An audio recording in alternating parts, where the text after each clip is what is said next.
Sejam todos muito bem-vindos a essa aula que eu considero especial. É uma área que eu gosto muito. É um assunto que, para aquelas pessoas que realmente se interessam por audiovisual, querem saber como funciona, principalmente nessa parte da criação da história, a gente vai deixar aqui informações muito relevantes para vocês. A gente vai deixar aqui muitos livros e muitas indicações, tá? Na tela vocês vão ver imagens, mas a gente vai colocar no rodapé aqui em algum lugar depois a listagem da bibliografia que a gente recomenda se você quer escrever histórias e começar com animação ou até mesmo com curta-metragens para live action, né? Para filmagens mesmo. Então eu queria dar as boas-vindas ao Lali, que hoje nós vamos falar sobre roteiro, a estrutura dos episódios, ok? Muito bem-vindo, Lali. E aí, gente, beleza? Igual o Rafa falou, essa aula é especial, né? Realmente é a parte mais bacana, assim, né? Que é da criação, né? Como colocar a sua criação de forma de estrutura, né? Como o mercado, né? Não só o mercado exige, né? Mas é que fica melhor mesmo, né? São passos que a gente... Não chega a ser uma coisa engessada, né? Mas são alguns passos, algumas etapas que o desenrolar, né? O desenvolver de uma história tem que ter, né? Para começar, tem que ter conflito, né? Não existe uma história que não tenha conflito, né? Então, a gente, quando começa a trabalhar com audiovisual, a gente vai pelo curta-metragem, né? Apesar de curta-metragem ser uma área assim, mais livre em termos de estrutura, até mesmo de estrutura, né? Mas tem que ter conflito, né? Você tem que ter um mínimo de dramaticidade para você contar uma história, né? Não é qualquer história que precisa ser mostrada num audiovisual, num curta-metragem, né? Por exemplo, eu saio da minha casa, passo pela minha rua aqui, vou até na padaria comprar pão e volto. Se não acontecer nada, o que eu tenho para falar? Nada, né? Então não tem conflito, não tem necessidade nenhuma de mostrar isso, né? Então não é qualquer história que você deva passar, né, para a plataforma, né, de audiovisual, né? Tem que ter, né, o que dizer, né? Tem que ter uma mensagem por trás disso, né? Algo que faça a diferença, né? Então, o conflito, né, primeira coisa, tem que ter conflito. E tem que ter justamente esse desenvolvimento, né? Basicamente, o meio, né? O princípio, desculpa, né? O início, né? O meio e o fim. Não necessariamente, né, Rafa? E precisa estar nessa ordem. Tem muitos filmes que já viu, às vezes começa pelo final, né? E depois vai o restante, né? Flashback e tal. Mas o importante é que tenha esses 3 atos, né? Pelo menos, né? E cada um também gosta de trabalhar da sua forma, sabe? Apesar de ter a estrutura toda montada, a gente vai abrir cada um deles aqui, são os bambambãs, né? Das estruturas clássicas, né? E modernas, né? Do audiovisual mundial, né? Inclusive tem brasileiro também aí nessa lista. Mas, primeiro a criação, né? Você tem que pensar mesmo numa história bacana, né? Não adianta você pensar, colocar muito dentro da estrutura se por acaso não tiver emoção, se você não estiver passando uma identificação dos personagens, né, com o público, né, e principalmente emoção, você tem que emocionar, porque é muito ruim você sair do cinema e você esquecer do filme. É legal você depois ficar pensando nele e tal, não é querer mudar o mundo, né, mas é que faça o mínimo de sentido. Olha, interessante aí, ó. Eu vou tentar fazer um resumo aí disso que você acabou de falar, que é muito importante, da seguinte forma. Ou seja, o ato de escrever, ele te dá uma liberdade criativa, tá? Ele te dá uma liberdade de você colocar no papel ali o que você pensa, o que você sonhou para uma história, o que você enxerga como sendo uma boa história. Mas desde os tempos imemoriais, desde os tempos de Gilgamesh, se você nunca ouviu falar da lenda de Gilgamesh, que é uma das primeiras histórias contadas pela humanidade, né? Uma das primeiras. Desde os tempos bíblicos, toda narrativa ela tem uma estrutura. Ela tem uma estrutura. E o que a gente vai tratar aqui agora, que o Lali já deu uma pincelada aí, são quem são esses caras. Então, antes da gente entrar propriamente dito nas estruturas, Lali, eu vou colocar uma tela aqui, uma tela cheia aqui de 4 livros que eu separei, mas a gente tem outros ainda que a gente vai mostrar ao vivo aqui, que são pessoas que estudaram essas estruturas, que estudaram como que a humanidade conta a história desde o teatro grego, tá? Então a gente vai lembrar de que antes de chegar em Shakespeare, que assim, uma referência do que é contar história em todas as culturas, apesar de que várias culturas têm seus grandes contadores de história, você vai pegar Shakespeare como uma referência, mas a gente vai passar por autores que se debruçaram sobre histórias contadas e conseguiram descobrir uma lógica estrutural dentro dessas histórias. E essa lógica estrutural, ao longo da história do cinema, ao longo da história da TV, ela foi sendo desenvolvida, foi sendo estudada, foi sendo parametrizada. E hoje, eu até arrisco dizer que nós estamos na era da estrutura do algoritmo. Lali, eu vi um filme ontem, lançamento da Netflix, e eu tenho lido muita gente criticando que os longa-metragens da Netflix quase são bons. Tem muitos filmes bons, obviamente, mas que eles quase são bons. Alguns pecam porque a gente percebe que parece que colocar alguma coisinha ali que acho que o diretor deve ter lutado contra. O roteirista deve ter chorado no travesseiro à noite. Porque por que eu chamo de era do algoritmo? Da mesma forma que ao longo da década de 70, 80 principalmente, as estruturas de roteiro dominaram os grandes blockbusters. Hoje a gente vê que o seu comportamento, o tipo de filme que você dá like, o tipo de filme que mais faz sucesso no Netflix ou no Amazon Prime ou na Apple TV ou qualquer outro filme, esses filmes eles vão para uma série de computadores. Ah não, esse filme aqui 90% viu só até a terceira parte, o terceiro ato. Não, então o que deu errado? Então os algoritmos de computador vão pensando quais são os filmes que mais agradam, e a gente tem praticamente filme construído por robôs, né, por inteligência artificial.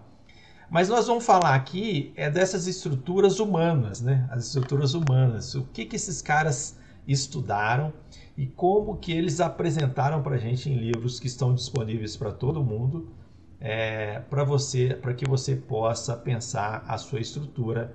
E nós fizemos isso também. Nós construímos para um mercado, trabalhamos para um mercado, e essas histórias elas precisam estar dentro de uma estrutura. Vamos lá, primeiro eu vou mostrar aqui a tela, Lali. E nessa tela aqui eu tenho o primeiro, que é o Christoph Vogler, A Jornada do Escritor. A gente vai falar da importância da pesquisa desse cara para as estruturas, né? Eu tenho aqui um que é um livro meu, que é uma preferência minha, que é o Stephen Koch, que é Oficina de Escritores, o Manual para a Arte da Ficção. Eu acho esse um dos livros mais relevantes para quem quer se aventurar na escrita. Ele não fala só apenas de audiovisual, viu? Ele trata da escrita também, ele aborda outros assuntos. Nós temos o brasileiro, aquele que eu estudei na faculdade, que é o Doc Comparato, da criação ao roteiro, o tema e a prática.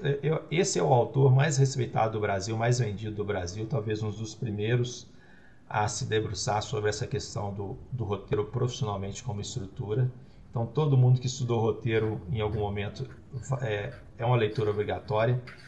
E nessa tela, nessa última aqui, Lali, voltando aqui a imagem para a gente tem o Robert McKee, Story. Eu comecei a ler esse livro quando não existia ainda a versão dele em língua portuguesa, mas eu tenho agora a versão em língua portuguesa. Vou até mostrar ele aqui na tela, apesar de que vocês viram lá na tela também. É esse livro aqui, ó. Esse Robert McKee hoje ele é o queridinho dos roteiristas, né? E a gente também, pelo fato do Roberto estar fazendo o mestrado dele, ele nos indicou fortemente as estruturas do Robert McKee. E a gente acabou... Roberto, quem está falando aí é o Roberto Lemos, né? Um dos roteiristas do nosso projeto. Isso. Você também tem aí uma série de livros, né, Lali? O Doc Comparato você já mostrou aí, né? Que você falou, né? Uhum. Tem o Sid Field, que é o amaldiçoado hoje em dia, né? Que esse aqui é da Manual do Roteiro, Sid Field. Uhum. Acho que vocês vão ver ao contrário aí, né? Manual do Roteiro, Sid Field, né? Que ele foi, há muitos anos atrás, ele era o queridinho, né? De Hollywood, né? Dos blockbusters, né? Tudo passava na mão dele e tal, né? Que ele tinha toda uma estrutura e os filmes tinham que se adequar, né, àquela estrutura dele, né? Tem outro aqui, que é do Jean-Claude Carrier, que é A Linguagem Secreta do Cinema. Também é muito bacana, muito legal. Uhum. Né? Bom, são alguns livros, né? Mas na internet também você acha muito PDF, né? Da maioria deles. Do Robert McKee eu nem sabia que tinha já em português, né? Bom, tem, que já fizeram, né? Esse livro dele, que antigamente era o Sid Field, né? Já passaram por outros, né? O Sid Field continua lá ainda firme, né? Mas hoje o Bambambam mesmo, o queridinho aí da praça, aí é o Robert McKee, né? A gente vai falar um pouco dele aqui também, né? E o mais legal também é o seguinte, gente, todo mundo tem seu processo de criação, tá? Então, eu acho que cada um que estiver aqui falando sobre o roteiro vai falar de uma forma diferente, né? A minha forma, né, é que primeiro, antes de tudo, deixar vir realmente a inspiração mesmo, né? A criação, a viagem mesmo na maionese, entendeu? E aí você faz a sua história, de repente você pode pensar só numa cena interessante, às vezes uma imagem te diz muita coisa, você pensa através daquela imagem, uma coisa que você ouve de um vizinho comentando, uma fila do SUS, né? Tem assim, N possibilidades aí. A gente, como escritor e os atores, a gente está sempre atento ao nosso universo, né, do nosso ambiente aqui, né, as pessoas, né? Porque é dali que vem a maior parte da nossa matéria, né, que são essas ideias. Porque, às vezes, uma cena que você vê na rua, né, te dá uma ideia de uma história, às vezes é de um longa-metragem, né? Uhum. Mas cada um tem o seu jeito, né, de contar a história e o do seu início, como se começa a contar uma história, né? No caso, eu penso tudo, né, vou pensando, às vezes uma coisa é uma ideia menor que vai se desenvolvendo e tal. No caso, né, voltando para a série, o episódio ali, ele já tem um mínimo do que se tem que contar, né? Então, tem que se criar mais elementos para contar a história daquele episódio, né? Mas já tem um arco dramático, né? Que eu já comentei, né? Que é daquela temporada. Então, aquela parte do arco que acontece naquele episódio, ela tem que ser inserida na história, tá certo? Então, eu já tenho um ponto de partida, não tenho uma tela em branco, né? Já existe uma necessidade, um ponto de partida, né? Já deu um start ali. Então, a partir dali, eu começo a pensar e desenvolvo aquela história. E aí vou tentando, né, colocar o conflito, né, tal, e vou desenvolvendo. Depois, a gente já tem uma estrutura montada, porque tudo que a gente vai conversar aqui agora, esses teóricos, entre aspas, né, esses estudiosos aí de roteiro, né, que se debruçaram em livros que fizeram sucesso, né, de literatura, e também em filmes também que fizeram muito sucesso, e viram que tinha certa lógica, né, e colocaram, então, essa estrutura, né, são mais para longa-metragem, né? A gente vai falar mais aqui sobre longa-metragem. Então, a gente teve que adaptar para a nossa série, porque a nossa série, cada episódio, são só de 11 minutos. E é para criança, de 8 a 11 minutos, né? Então, você não pode fazer uma coisa complexa, né? Tem que ter um certo limite aí da complexidade, né? Se fosse um menor, né, uma menor faixa etária, menos complexo ainda, né? Quando é pré-escolar, né, menos ainda, tá? Então, cada um tem sua forma, né? Tem pessoas que já começam pela estrutura mesmo, escolhe qual estrutura, né, que você quer seguir, e aí começa a pensar em cima da estrutura. É possível, né? Eu não conseguiria, mas é possível. Eu conheço pessoas que fazem assim. Tem outras pessoas, eu tenho um amigo, foi muito engraçado, eu queria contar essa história, é do primeiro projeto que eu trabalhei como roteirista de série, bem lá atrás. Aí um dos amigos meus, né, o Thiago Mamed, ele tinha a seguinte forma de começar, ele simplesmente pensava numa cena qualquer, do início daquele episódio, e era também de 11 minutos. Então ele já os personagens já existiam, né? Então já sabia qual que era, o que tinha que falar naquele episódio. Isso já era traçado na reunião de roteiristas, na sala de roteiristas, né? Já era traçado. O episódio tal tem que falar isso, o episódio tal tem que falar aquilo. Então já tinha um ponto de partida. A partir desse ponto de partida, ele pensava numa cena qualquer, mas era a primeira cena do episódio, que abriu o episódio, né? E aí, pronto, ele primeiro queria fazer aquela cena. Aí ele fazia aquela cena, né? E a partir daí, ele tinha que desenrolar aquilo ali até chegar no final. E ele conseguia fazer isso. E detalhe, ele era o melhor roteirista da equipe. São as melhores histórias. Era o do Thiago Mamed, que era mais leve, entendeu? Vai entender, né? Olha a lógica da coisa, né? Então, assim, você fala alguma coisa, Rafa? Isso aí que você está falando é bem interessante, porque, veja bem, você está falando aí, você está usando alguns termos que talvez o nosso público aqui ainda não esteja familiarizado, né? Desculpa. Então, eu mostrei, vou até transicionar aqui para uma imagem, que eu já mostrei no início, que é a imagem dos 3 atos, né? Quando a gente vai lá na história, dos roteiros, vou chamar do roteiro porque na Grécia era o teatro, né? Então era aquele teatro, a pessoa lá naquele anfiteatro e os atores no meio do palco e a multidão assistindo, e geralmente ao ar livre, né? Então é aquela estrutura de 3 atos, que é o princípio, onde tem a apresentação do conflito, que você mandou a tela aí, o meio, o desenvolvimento, e o fim, o desfecho da história.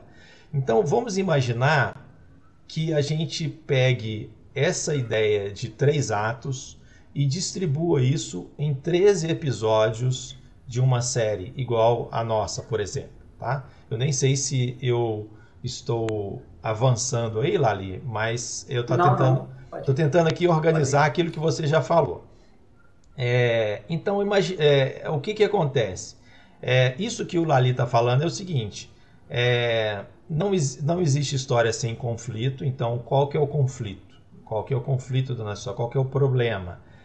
Existe uma estrutura clássica, que é essa que vem lá desde o tempo da Grécia, e existem as estruturas que foram pensadas mais recentemente. Existe a estrutura para os longas, e a gente viu até que existe já as estruturas, a gente vai mostrar aqui, que são utilizadas, por exemplo, pelo Cartoon Network, são utilizados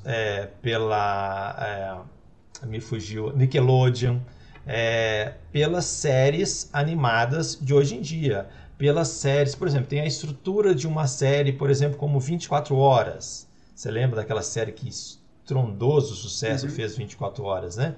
Então, tudo aquilo, ele é feito, por quê? Porque o ser humano, ele já tem um comportamento dentro da mente dele que vai dizer para ele assim, gostei dessa história, achei essa história chuchu, não valeu de nada, ou odiei essa história. Vocês entendem? Esses estudiosos, eles descobriram isso. Dentro da nossa mente existe uma estrutura pronta de história. E se a gente sair disso de forma enlouquecedora, e muita gente fez isso de forma genial, eu gosto muito de...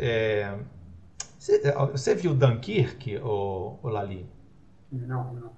Dunkirk é mais uma daquelas histórias que ela destrói a linearidade, te deixa meio maluco, mas depois quando ela junta toda passado, presente e futuro, aí você tem assim aquela coisa, uau, que fantástico, né? Que genial, que inteligente, né? Mas a maioria das pessoas comuns costuma não gostar desse tipo de viagem, desse tipo de coisa que bagunça demais a estrutura de compreensão da história. Então, o que nós vamos falar basicamente é isso, dessas estruturas. Ok? Isso. está falando aí da série, né? Um desses aí que mais se adaptaram aí para a série, né? É justamente o Dan, como é que ele chama? Eu sempre esqueço o nome dele. Dan Harmon, né? Do Story Circle, né? Que fez inclusive o Rick and Morty, que pensando mais realmente em estrutura de série, inclusive animação, né? Bom, quais são, então, esses que a gente está comentando aí? Tem um slide aí, né, Rafa? Uma lâmina mostrando esses teóricos. Estou chamando de teóricos, mas, na verdade, são teóricos, né? São essas pessoas, esses historiadores, esses pesquisadores, né, que se debruçaram para tentar descobrir, né, a estrutura né, dos filmes, dos livros que fazem sucesso, né? Então, a gente tem, no caso, o Sid Field, que a gente comentou, né, que ele lançou aí o paradigma de Sid Field, né, que a gente vai comentar sobre cada um separadamente depois, tá? O Doc Comparato, né, que tem a estrutura clássica como fio condutor dele, a gente vai mostrar também. O Beat Sheet, né, do Blake Snyder, né? O Story Circle, que eu acabei de falar agora, né, do Dan Harmon, que tem a jornada das 8 etapas, né? A Promessa da Virgem, que é mais direcionado a filmes com protagonistas femininos, né? E Jornada do Herói, de Joseph Campbell, e o Robert McKee, que, na verdade, bom, não sei se o Rafa vai falar mais alguma coisa sobre ele, mas é mais para dar... Ele tem 10 dicas que são essenciais. Não é bem a estrutura, entendeu? Como os outros aí a gente vai mostrar. O dele, até deixei por último, realmente, ele vai englobar tudo isso aí, né? O que além da estrutura, o que você tem que pensar, né? Porque não é só uma estrutura, né? Tem que ter bons personagens e tal, né? Então, ele dá essas dicas super importantes, né? Uhum. Você quer falar alguma coisa, Rafa? Eu tô te cortando, não? Não, pode continuar aí, Lali. Eu vou organizar aqui os slides. Você provavelmente vai falar o primeiro paradigma de Sid Field, seria isso? Sid Field. O Sid Field, hoje, ele foi... No início, ele era bem cultuado, né? Uns bons anos atrás, né? Uhum. Só que alguns achavam que ele era muito engessado, né? Porque era como se fosse uma fórmula. E ele sempre se contra-argumentava. Não é fórmula, é a forma. Igual o exemplo que ele dava, né? Você pode dar... Qual que é a forma de uma mesa, né? A forma de uma mesa é a base, né? E os pés. É a forma, mas tem várias... a fórmula dela, né? Mas tem várias formas, entendeu? Então, na verdade, e o pior dele, que algumas pessoas falavam, é mais realmente a parte engessada, né? Que seriam em termos de tempo, né? A cada tempo tem que acontecer certa etapa da sua estrutura. Se não acontecer isso, vai ficar devendo, igual o Rafa falou, né? Às vezes o filme não é tão legal porque faltou alguma etapa, entendeu? Então, isso que eles tentaram nesse tempo todo aí de pesquisa, né? De estudar como se contar uma boa história, como que se pega o espectador, né? Como é que se faz um filme espetacular? Como é que se coloca uma coisa na cabeça do público, né? Que fica, né, pensando por tempos, até por anos, né? Isso que é legal, né? Então, você viu aí, como a gente comentou, quis começar por ele por conta dos 3 atos, né? Uhum. Ele também é adepto dos 3 atos, né? Mas na seguinte condição, né? O slide que está colocando aí, né? O ato 1, ato 2, ato 3, né? E é sempre isso, né, gente? Mesmo tendo esses 3 atos, o ato do meio, ele sempre vai ser muito maior, né? Então, se dividir em 4 partes, né? O ato do meio seriam 2/4 da história, que ele vai demandar mais tempo, é a parte mais difícil de se fazer, porque, entendeu? Imagina você fazer um comercial, já é difícil você conseguir a atenção, né, do público, né? Imagina um filme, né, de 100 minutos, 140 minutos, que seja, né? Então, e é justamente nessa parte do meio, né, nessa confrontação aí, no desenvolvimento do conflito, que o bicho pega. Então, ali você tem que ser bem trabalhado essa parte aí, para poder você conseguir realmente ter êxito no final, né, do seu filme, né? Então, ele mostra aí... Deixa eu só fazer uma observação baseada nisso que você falou. As pessoas podem estar vendo aí, ato 1, início, apresentação, página de 1 a 30. Eu ia falar agora. Então, pode falar você. Porque é o seguinte, né? Para quem não trabalha com roteiro, né? um roteiro, ele é técnico, né? Ele é escrito tecnicamente, né? Inclusive o roteiro, vamos falar de uma vez, né? O roteiro, ele é diferente do livro de literatura, né? O roteiro, ele é meio frio, entre aspas, né? Você não coloca muito adjetivo, você não faz coisas você não faz texto rebuscado. É prático. Ele entrou, ele saiu, né? A sala é assim, tem uma cortina assim, assado, pá, pá, não tem firula. Ele é descritivo e visual. Você tem que mostrar, porque a emoção vai ser mostrada na imagem, né? Então, você tem que dar informações no roteiro que o pessoal da produção vai conseguir entender, né? Vai conseguir produzir aquilo ali, e também para quando você vai, sei lá, participar de competição, né? De roteiro, por exemplo, a comissão avaliadora vai conseguir entender, entendeu? Mas você não pode fazer um texto rebuscado, tem que ser o mais claro, mais objetivo, mas o mais seco possível, e mais limpo, e mais econômico. Você não tem que ficar enchendo muita bola, não. E o que acontece, então? Ele é todo programado, diagramado, de forma que cada folha dá mais ou menos, tá? Não é certinho, né? Dá mais ou menos 1 minuto por página, tá? Então, cada página de um roteiro daria, em média, de filmagem, 1 minuto de imagem, né? De audiovisual, né? No caso do exemplo aí do Sitfield, né, desse paradigma do Sitfield, seria então um filme de 120 minutos, tá vendo? No ato 3, né, resolução, página 90 até a página 120, né? Isso é o que ele fala. E qual é o diferencial dele na época, quando ele lançou, né, esse paradigma? É justamente o plot point, né, o ponto de virada, né? Entendi. Tá. Então você estava finalizando essa parte do Sitfield para a gente passar depois para o Doc Comparato, é isso? Isso. Então, o que ele fala aí, então, né? O importante, o diferencial do Sitfield nesse paradigma é justamente, né, a criação desses plot point, né? O ponto de virada, né? Que são 2, né? E colocam o primeiro logo no início do filme, né? Tipo lá pelos 25, 27 minutos do filme, que tem que dar, né, uma mudança na direção da história, né? O protagonista está seguindo um rumo, né? Seguindo, né, um certo pensamento, acontece alguma coisa importante que tira ele daquele caminho, daquele sentido, né? Então ele tem que ir para outra coisa acontece, muita coisa acontece. E mais no final, o ponto de virada principal, entendeu? Que realmente é aquele que tira o tapete da gente, né? Aqueles filmes que acabam com a gente, né? Tipo, por exemplo, o filme, um exemplo aqui, né? O Sexto Sentido, né? Como é um filme antigo, Liberdade. Né? Sonho de Liberdade. Então, como é filme antigo, eu acho que não tem problema comentar, porque se você não assistiu, né, o Sexto Sentido, então melhor não ouvir os pedacinhos agora. Spoiler alert. A partir de agora, o Lali vai dar um spoiler ali. Se você spoiler, né? tampa o ouvido... Tanto o protagonista, né, o protagonista do filme, quanto a gente público, né, que a gente está caminhando junto, né, com o protagonista, né? Então... você está, né, indo, né, numa direção, num pensamento, né, numa linha de pensamento, e de repente você descobre que o próprio protagonista ele está morto, ele não sabia que ele estava morto, né?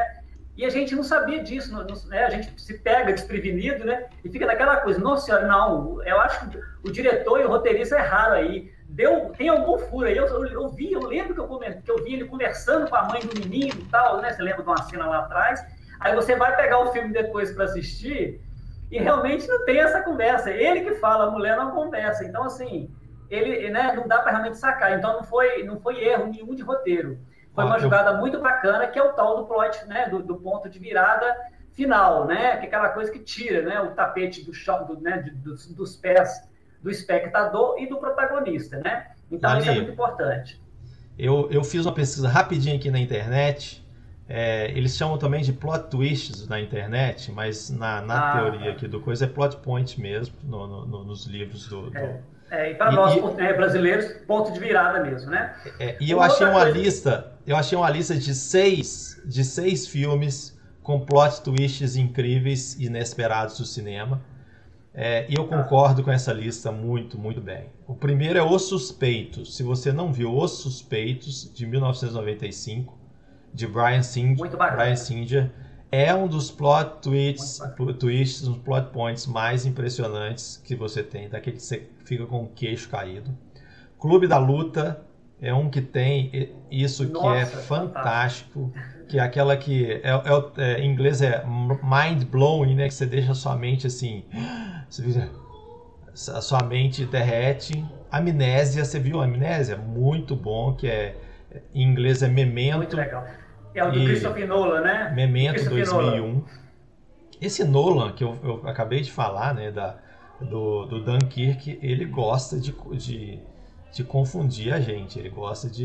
O Grande Truque é The Prestige 2006, também é um filmaço. Os Infiltrados para mim, aquele final de Infiltrados, meu Deus, o que é aquilo? Eu fiquei uns 15 minutos com o olho arregalado, a boca aberta. Acho que eu comi uns 5 mosquitos.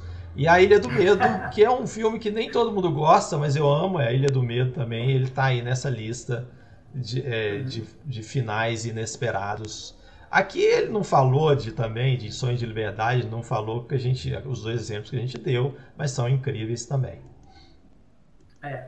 Uma outra coisa que ele fala, né, voltando ao Sitfield, uma coisa que ele fala também, que se você não agradou, não prendeu a atenção do público nos primeiros 15, 20 minutos, né, seu filme vai desandar, entendeu? Então, realmente, isso é uma coisa que era assim, para ele era muito certo, né?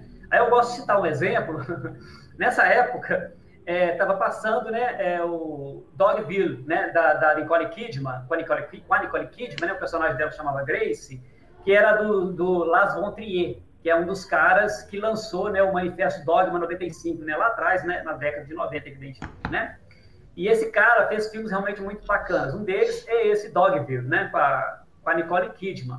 Eu lembro que eu fui no cinema e aí é um filme assim completamente original, né? Porque é uma mistura de teatro, né, com audiovisual. Porque não existe parede, né? É como se fosse uma cena teatral mesmo, né? As casas, né, da vila, é tudo desenhado, né? Os cômodos é desenhado no chão, um risco de giz, assim, né? No chão, e aí você acha que ali tem uma parede, você vai entrando, então, assim, você vê tudo, é como se fosse um teatro filmado, né?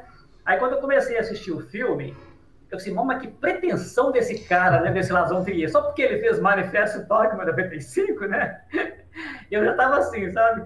Nervoso com aquilo ali, já passava 10 minutos, passava 15 minutos, quando chegou nos 20, eu querendo sair do filme, né? Saindo do cinema, já ia sair do cinema. Eu disse, não, é um absurdo sair do cinema, vou ficar até o final. Aí quando passou dos 20, 25 minutos, o filme foi me ganhando, me ganhando, me ganhando. O filme, para mim, simplesmente é extraordinário. É extraordinário. E realmente, nos primeiros 20 minutos, não estava me conquistando tanto, mas é por conta da originalidade dele. Entendeu? É uma coisa muito gritante mesmo, né? É abissal mesmo a diferença de um filme comum, porque é uma coisa meio teatral, sabe? Então você fica, agora estou assistindo, eu adoro teatro, tá? Mas assim, agora estou assistindo teatro filmado, só parecia que era isso. E na verdade a história é tão envolvente, os personagens, isso que a gente vai falar sobre o Robert McKee daqui a pouco, né? Os personagens são tão ricos, você, cara, esquece, você acaba vendo até parede ali, né? Na transição do personagem ali, na locomoção deles, entendeu? De tão rico que é a história, sabe?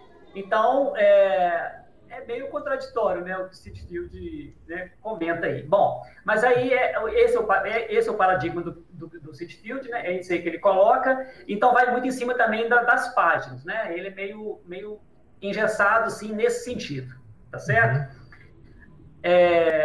Agora vamos para o doc comparado. Pode falar. Sim, eu só estou pontuando aqui que nós vamos para o Doc Comparato e eu já coloquei na tela aí para o pessoal, Lali, aquele gráfico do Doc Comparato onde tem o clímax, a crise, na verdade começa com um problema, complica o problema, emerge o conflito, a crise, né? Tem a curva de suspense ali o que seria no meio do filme mais ou menos, o clímax, até a resolução e o epílogo. Isso. Aí existem vários diagramas, né, de filmes, né? Esse aí é o desejável, né? O que significa isso, né? Na ponta da esquerda, ali onde começa o problema, é tipo como que vai progredindo, né, a dramaticidade e o interesse do público, né? Então você está vendo que é uma linha crescente, né? Ele vai crescendo, vai acontecendo a complicação, vem emerge conflito, né? Aí tem a crise, né? E aí vai até chegar no clímax e depois dá uma baixada, tá vendo? Porque o clímax chega lá em cima realmente, que é o ponto máximo, né, do filme, é o que se deseja conseguir, né? E aí, então, no caso, é um desfecho que vai diminuindo a tensão, né, aos poucos aí até o final do filme, né? Essa é a estrutura clássica. É nessa estrutura que a gente tem que tentar colocar o nosso filme, nesse diagrama, né? Porque há alguns filmes que às vezes é o contrário, né? É justamente o oposto. Ele começa muito cheio de adrenalina, né? Cheio de acontecimentos e tal, e depois ele brocha, né? Ele se afrouxa. Então ele desce, ele, sabe? Ele despenca, né? Tem um, por exemplo, que eu considero assim, que é a senha, eu não sei falar agora, a senha Swordfish, é isso? Swordfish. Swordfish. Né? Que eu acho mais ou menos isso, sabe? A contrária da clássica, né? Começa com aquela confusão toda naquela salva, aquela cena muito frenética, né? Muitas coisas acontecendo, descobre-se um monte de coisa, muitas informações são passadas para o espectador, de forma tão assim de adrenalina mesmo, né? Que você fica assim, você fica esperando mais, né? E aí o cara depois cai. Uhum. Uma coisa que eu percebi que o cinema foi se libertando um pouco, existe muito em filme ainda, mas também é o epílogo, né? Antigamente, todo filme ele resolvia o problema, você tinha ali mais alguns minutinhos de epílogo. Se você for pegar, por exemplo, O Hobbit, isso é muito claro, que foi lançado agora no cinema, depois que ele consegue resolver toda a jornada no Hobbit, ele tem aquela volta para casa, tem aquela caminhada, a chegada dele na vila, e tem até até estendido demais o epílogo. Então não estou falando que eliminou, mas é muito comum hoje, é muito mais comum hoje você pegar um filme e ele está lá no alto da montanha, resolveu o problema, deixa o final aberto e não tem esse negócio de todo mundo encontrar para ajudar a limpar as ruas de Nova York que foram explodidas pelo inimigo. Não, acabou ali e vai embora. Então essa estrutura, elas são opções muito utilizadas, mas você vai achar grandes diretores que, por exemplo, ignoram essa parte final. Resolveu o problema, está lá no ápice, ele acaba. Mas tem diretor que ainda fica ali mais uns 15 minutos te contando. Eu não sei se foi o Hobbit ou se foi um dos três, né, da trilogia do Senhor dos Anéis, que deve ter dado assim, uns 10 epílogos, porque não, agora terminou. Aí aconteceu uma outra coisa. Ué, gente, como assim? Não terminou? Agora vai terminar. Não terminou. Aí já tinha acabado todo o conflito, já tinha solucionado a coisa, né? Sim. Então eram os desfechos que eles foram fazendo, o negócio não terminava nunca, né? Mas o mais usado hoje em dia é realmente o que o Rafa falou, né? Às vezes deixar o final em aberto, mas com cuidado, né? Em aberto de forma que o espectador fique satisfeito, né? Não pode frustrar o espectador, né? O público, né? Se você está querendo fazer uma continuação, mas igual, por exemplo, aconteceu com o Senhor dos Anéis, existe uma continuação, mas a coisa é toda fechada ali, né? Existe princípio, meio e fim, né? Pode deixar... tem vários filmes que são assim, né? Que são... Você não sabe nem se eles vão terminar juntos, né? O par romântico, se por acaso tiver um par romântico, você nem fica sabendo se eles vão continuar juntos, vão terminar juntos, porque às vezes não dá para saber. Já tem vários filmes assim, né? Então, isso é legal, você deixar a história em aberto, né? Mas de forma não frustrante. De forma que você consiga dar um final entre aspas, entendeu? Mas que deixa realmente o final de tudo mesmo em aberto. Né, Rafa? Concorda? Isso mesmo. Seguindo aqui pela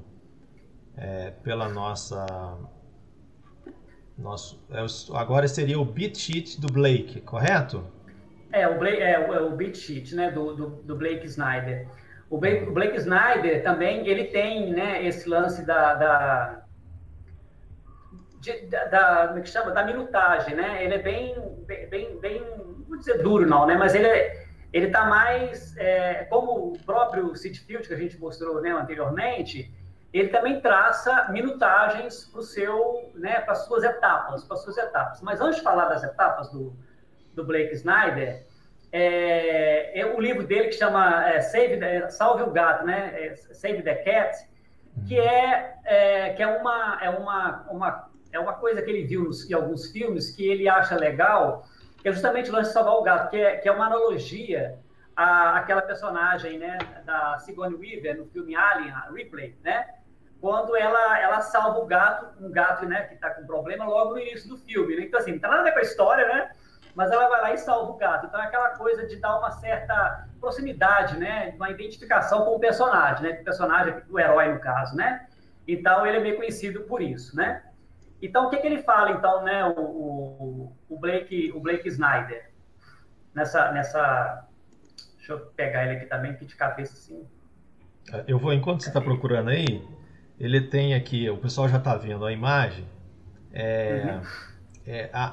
ele tem aquela coisa, você começa com a imagem de abertura, o que a pessoa vai ver ali no primeiro minuto, é como se fosse o cartão de visitas da sua história. E aí depois o tema, né, o tema stated, que é nos 5 minutos, né, lá pelos 5 minutos. Aí o setup, né? É naquele momento ali que você que você deixa o cara saber assim, ó, nós estamos falando de mulheres perseguidas na Segunda Guerra Mundial porque se apaixonaram por soldados nazistas, por exemplo. Você fez ali, você colocou o tema, e aí você vai fazer o setup. Continue lá ali. Que seria a apresentação do conflito, né, e tal, né? Então ele vai dando todas essas etapas assim, aí, né, e dá mais ou menos o tempo que isso tem que ser colocado, né? Tá vendo? 12 minutos no na catálise, né, na verdade, o debate, né, do 12 ao 25, break into two no 25, e aí ele vai traçando, e são 15 etapas, né? Vocês vão ver, então, que cada um tem uma quantidade de etapas diferente do outro, né? Mas todos eles têm princípio, meio e fim, como a gente falou antes. Mas alguns já apresentam outras etapas que são importantes, como o sacrifício, por exemplo, né?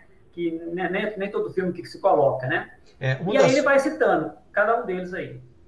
Um dos eu acho que são mais usados é o número 11, né, Lali? Não sei se você concorda comigo. É aquela hora que você acha que já era. Tipo assim...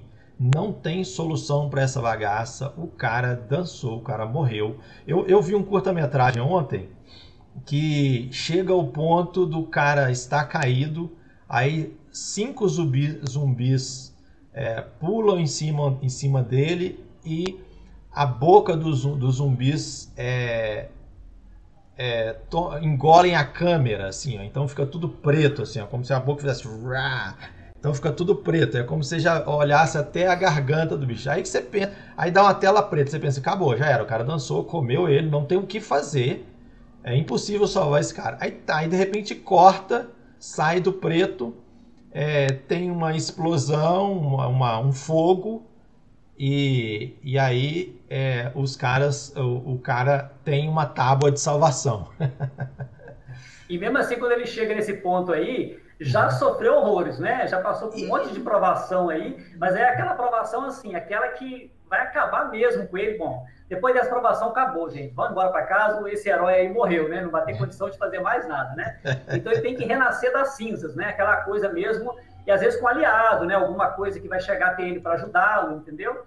Então são essas etapas assim que são importantes, que a gente sofre junto, né? Porque isso é legal. Não adianta nada você ter uma estrutura dessa, toda bem montadinha, bonitinha, se você lá atrás, na criação dos seus personagens, você não criou um personagem protagonista interessante, e muito menos um antagonista, né, um vilão que seja, né, legal também, para ver, né, um conflito interessante também entre os dois, sabe? Porque senão você não sofre junto, você não se emociona, entendeu? Isso acaba saindo do filme frustrado, né? Então é importante mesmo a criação, a constituição de criação da personalidade de cada um dos seus personagens, né? Principalmente esses dois, né? O protagonista e o antagonista, né? Todos eles, mas principalmente esses dois, né? E aí vai, então, tá vendo, em cada tempo, né, do filme, é importante que se siga esses passos aí, sabe? Então, assim, é meio... a coisa meio metódica mesmo, assim, sabe? Meio firme aí. Outros teóricos aí já são mais flexíveis. Essas etapas têm que acontecer, mas não necessariamente naquele tempo do filme, mas é importante que tenha. Porque cada filme também, aí no caso vai discordar um pouco do Blake Snyder, né?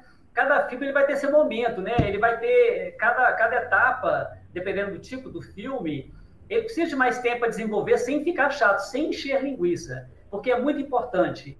Não encha linguiça, não faz cena por fazer. A cena tem que ter um significado. Não se cria cena simplesmente por se criar. Ah, eu não vou fazer um movimento de câmera porque eu acho bonito. Não, ele tem que ser necessário. No caso do filme, estou falando de roteiro, agora estou entrando já no filme, na direção, né? Uhum. Mas tudo isso é importante, né? É um conjunto de coisas, sabe? Então, são várias ferramentas que a gente tem. A estrutura é muito importante, ela é muito importante, mas tem antes dela, tem toda a criação dos personagens, outras etapas, né, que vem anteriormente a isso, que são importantes você, primeiro, né, traçar isso muito bem traçado, né? Para não ter um trabalho do cão, né? E depois, né, você mesmo não ficar satisfeito com a sua história, né? Ok. Bom, esse é o Blake. Você quer falar alguma coisa do Blake Snyder? Não, o Blake tá tranquilo. A gente está aqui com... Ele é um bambambam também, né, Rafa? Atualmente, né, inclusive o próprio Roberto, nosso colega, né, do nosso projeto, né, ele dá aula de pós-graduação lá em Brasília, e ele, o tema, né, de conclusão, né, do trabalho dele é justamente sobre roteiro, né, das estruturas de roteiro, e o Blake Snyder, ele estudou bastante esse teórico aí, né, colocar teórico entre aspas. Tá chamando de teórico, mas não é bem um teórico, né? Sim, okay? Sim. Ok. A gente agora vai partir para o Story Circle de Dan Harmon. Dan Harmon. Isso. Esse cara, no caso, né, o Dan Harmon, ele é legal porque ele já fez com 8 etapas, né? Então vocês vão ver que tem muita coisa, tem várias etapas que elas se parecem porque não tem muito que fugir, não tem como fugir muito dessas etapas, né? E ele conseguiu, então, colocar em 8 etapas e geralmente esse Story Circle é mais voltado para a série também, tá? Porque ele é um dos criadores lá eu falei que agora, do Morty, Rick e Morty. Essa é uma série de muito sucesso de animação e se a gente for observar aqui, por exemplo, ele é cirúrgico nessa metodologia dele. Se você pegar cada episódio separado e for analisar cada episódio, você vai ver isso. Nós fizemos isso, por exemplo, com Gravity Falls, né? Quando a gente estava estudando aqui para ver como que a estrutura, né? Como que a estrutura funcionava. Então, ele apresenta em cada história o você, o mundo comum, a zona de conforto. Aí daí a 30 segundos, aí você já tem revelado ali o objetivo, que vai ser, o que vai ser trabalhado, o que você precisa, qual que é a necessidade daquele episódio, né? São 11 minutos, Rafa? Hã? É de 11 minutos, você sabe? Eu não lembro agora o tempo de duração do episódio, é 11 minutos também? O Rick Morty, sabe que eu esqueci? Eu acho que é 22, não. Deixa eu descobrir aqui agora. Mas eu acho que é 22 cada. Não tenho como olhar aqui agora rapidamente, Lali. Tá. Mas assim, basicamente que eu tenho certeza que são de 11 minutos que tem esse setup, é a hora da aventura. Também o Gravity Falls é 22 minutos. Steven Universo, são 11 minutos. São 11 minutos, acho que o Gumball também. A Hilda é 11 também, não era ou não? Hilda, não lembro se é 11. Não lembro. Hilda tá na Netflix. Então, assim, é meio complicado você colocar uma estrutura de 15 etapas, 12 etapas, né? Num projeto infantil, né? E que seja de pouca duração, né? De 11, que seja 22 minutos, né? Então, 11 minutos, que é o nosso caso, é muito complicado. Então, a gente realmente temos só 7, 8 etapas, entendeu? para poder conseguir, né, colocar, né, a história, porque senão você vai alongar demais, não tem como, né, você ficar muito preso, né, na estrutura, né, todas elas, todas as etapas, né. Mas continuando, você continua aí a falar então, Rafa? É interessante aqui, Lali, a gente observar que nós estamos mostrando teóricos diferentes, estruturas diferentes. Então a gente acabou de mostrar uma estrutura que tinha ali do Blake, que tinha 15 pontos, tá? E nós estamos partindo para uma estrutura de 8 pontos. Mas quando você vai olhar lá, voltar lá na jornada do herói, elas são, que aí é o Campbell, né? Tá? A gente vai falar dela daqui a pouquinho, né? O próximo. O próximo. Quando a gente vai chegar lá nessa jornada, todos são pequenas variações disso. Eu considero que, mas na verdade, com ele lá atrás, né? Eu considero que é uma adaptação, tá? É uma adaptação aplicada a situações específicas, né? Mas eles são muito parecidos em termos teóricos, tá? Bom, então a maioria deles começa, como o Rafa falou aí, começa no um mesmo, no you, né, no você, né, o mundo comum, a zona de conforto, né, onde começa o filme realmente, né. Depois a necessidade, né, o need, né, que é o objetivo, né, é a etapa, né, que tem que ser bem pensada mesmo, porque o conflito ali já vai sendo mostrado, né, qual que é o objetivo do personagem, né. Depois, então, o partir, que é justamente a ação mesmo, né? Ele vai sair mesmo da zona de conforto dele, né? E vai entrar no mundo que é estranho para ele, né? Que vai ter uma aventura com muitos obstáculos, geralmente coisas que vão testá-lo, né? Testar esse nosso herói, né? E tal, né? Depois a procura, né? Justamente, ele vai chegar nesse mundo novo, esse mundo estranho, e tem que enfrentar as ameaças, mas não sozinho. No meio do caminho, ele vai encontrar aliados, né? Pessoas que vão ajudá-lo, mentor, às vezes, né? Para poder dar alguma dica importante para ele, né? Ele aqui não tem nem mentor, né? No caso aqui, o Story Circle. Find, né? Ele encontra, né? Então, aquele momento, então, que ele tem que tomar aquela decisão importante, entendeu? A vida dele depende daquela decisão dele, daquela ação, né? Tudo, né, dependendo do que ele fizer ali, ele, né, pode ir para um lado ou pode ir para o outro, né? Depois o pegar, né, o take, né? Ele vai pagar um preço por isso. Aí pode acontecer algum tipo de sacrifício, né? Ele pode perder algo importante, que até então ele estava com ele, né? Então ele precisa perder alguma coisa para ele ganhar lá na frente, né? Isso acaba com a gente, né, o espectador, né? O público ama isso, né? Porque destrói, né? Nossa, esse personagem vai morrer, né? Igual eu lembro do Game of Thrones, né? Quantos personagens interessantes, aliás, bem lembrado, ele fala sobre Game of Thrones. Sacrifício, né, e tal, e claro, vai ter que sofrer as consequências por isso, né? Depois o ponto 7, né, que é o retorno dele, né? Aí ele está indo já de volta para o mundo dele, né? Voltando de novo, né, para a zona de conforto, né? Mas, com o número 8 já, né? Ele nunca volta do mesmo jeito que ele saiu. Então, o personagem, ele é um personagem no início, passa por uma transformação importante e volta modificado. Ele volta melhor, né? Que tenha sofrido, né? Que as perdas, né? Os medos, tudo que a gente passa para o nosso crescimento, né? Então, todo filme tem um paralelo realmente com a vida humana, né? Por isso que a gente tem identificação com as histórias, com os personagens, né? Então, e faz toda a diferença, realmente. Então, se a história for muito bem contada e tomando cuidado com essas etapas, né?